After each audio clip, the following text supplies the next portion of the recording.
Hello everybody, welcome along. It's Friday, it's about 3:15 here in the UK. Welcome along to Friday Facebook Live with me, Biz Paul. And I've got Bob Holner still playing in the background. I have no idea why. There we go. iPhone got a mind of its own. I hope you're having a great week, hope you've had a good week. Here we are once again giving you all the latest social media news with the idea of keeping you a little bit ahead of the competition in your sphere of influence. Information that I find out, can tell you about, can hopefully relate it to something that's useful to you. So I wasn't here last week. Why? Because of this. Get a good look at that. Let's get the logo in there.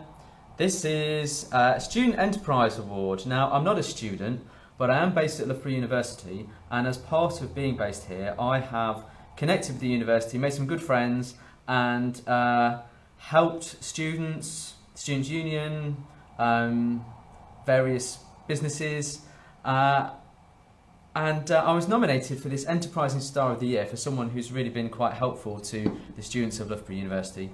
So I feel really proud about that. I had a great night last Thursday night. I'm just going to hold it again. Really just enjoyed the night, but it did mean that I wasn't going to be around on Friday afternoon to do Friday News Live. So that's why we were last week. Let's see what we've got on the cards this week.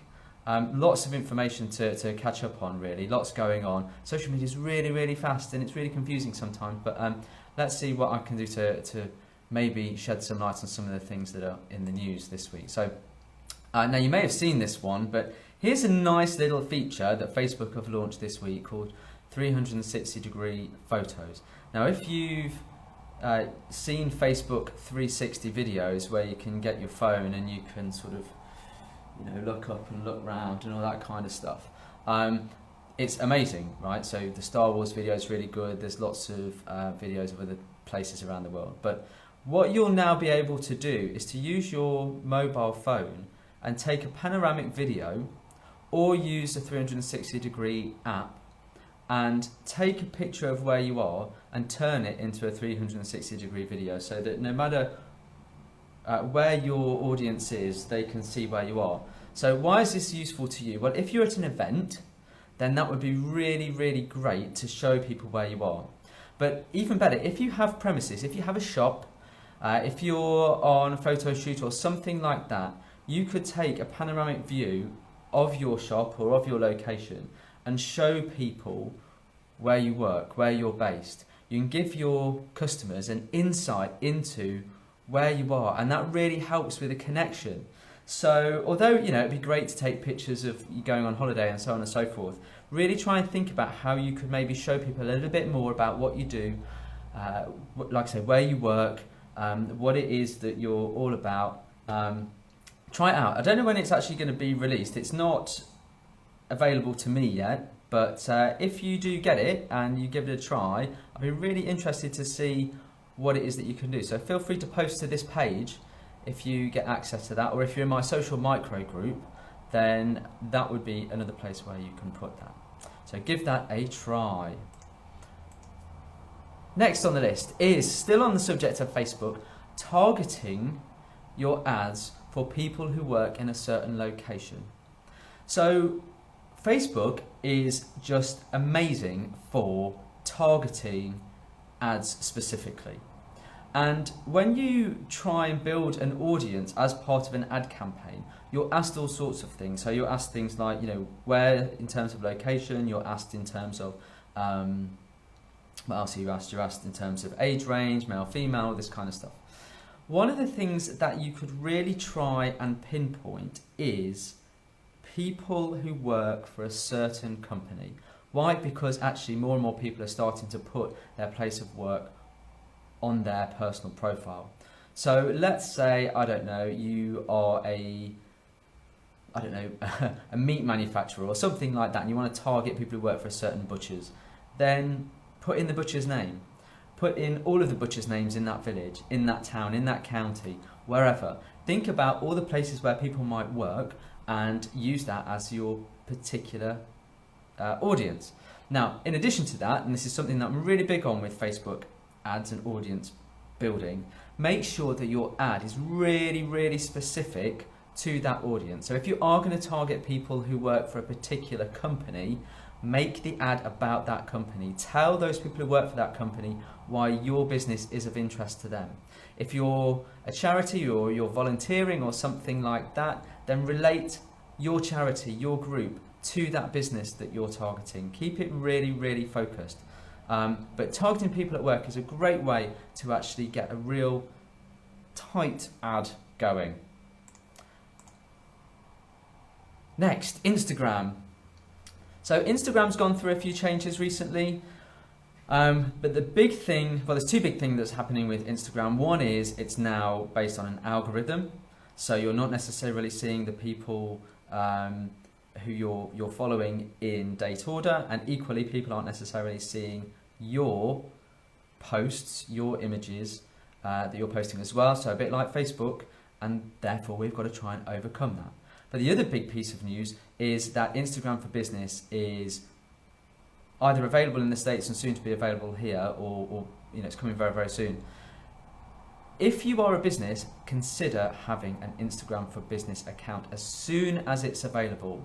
The reason is that you'll have additional features that you can use to allow people to get in contact with you. So if you currently use Instagram at the moment, you'll notice that you can't put any URLs in any of your posts. You can't give anybody a way of contacting you other than that one URL link on your profile. Well, when you have an Instagram for Business account, you will be able to add in some contact details, a button that also allows people to contact you. So thinking about why we use social media for business, it's about getting results, it's about driving sales, it's about increasing people connecting with you. So you need that button as soon as it becomes available. Keep following this page, and as soon as I get it, as soon as I know of people that are getting it, I will let you know. And make sure you're receiving notifications on the page, and you will also get that notification as well. Moving on to Pinterest. So if you're in my social micro group, you will have seen this because I told them first. But Buyable Pins are a big part of how Pinterest is going to monetize their platform. And ASOS in the UK are going to be the first organisation to have Buyable Pins. So if you have a Pinterest account, Pinterest for Business, and if you are in that sort of maybe crafty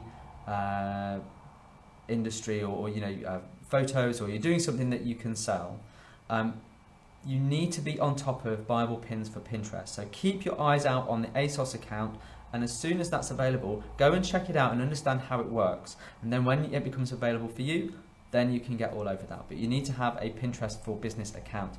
Really easy to convert. If you don't have a Pinterest for Business account, it will ask you if you want to convert it. Just say yes, and it's exactly the same. Now, a final bit of news is something called Twitter Insiders. Now, you have to forgive me, I've only really come across this today, but there is a group of people known to Twitter as the Insiders who are testing out new Twitter features on behalf of Twitter. And the reason for that is because Twitter's going through a little bit of a bad time at the moment. People are talking about growth problems, people are talking about there being real issues with the platform and what's going to happen to it. Is it going anywhere? Is it dead? Is Yahoo going to buy it? Blah blah blah. Well, I don't think Yahoo's going to buy it because I don't think that's something that Yahoo can do. But they obviously have got to think about how they're going to keep people engaged in that platform. So why am I telling you this? I don't really know, to be perfectly honest. It's just a piece of news that I found out today. But it does mean that they are testing things all the time, and so there are going to be lots of developments with Twitter. Keep your eye out. If you find something that I miss, please get in touch with the page and share it, and we can get that word out as well. Okay, that's all for today's Friday Facebook Live. Hope you have a great weekend. I will see you here, same time, same place, next week. Bye for now.